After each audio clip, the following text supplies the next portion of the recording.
Cooperative બેંકના ઉઠમણાની વાત કરવી છે, સામાન્ય માણસને રાતા પાણીએ રોવડાવનાર એ ઠગબાજોની વાત કરવી છે।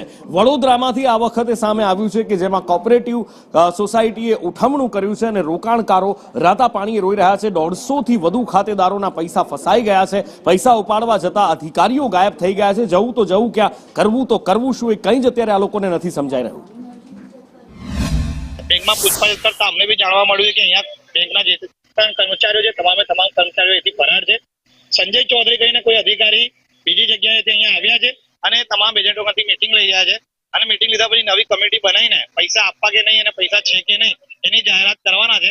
ત્યારે પ્રથમ તબક્કે જોતા અમને એવું ખબર પડી રહી છે કે સંપૂર્ણપણે બેંકના તમામ અધિકારીઓ ઉઠામણું વર્ષો જૂની છે, પરંતુ હાલ બેંક ઉઠી ગઈ કેવા વાવર જે આવે છે તમારા તરફથી બધા એ સદંતર ખોટા છે।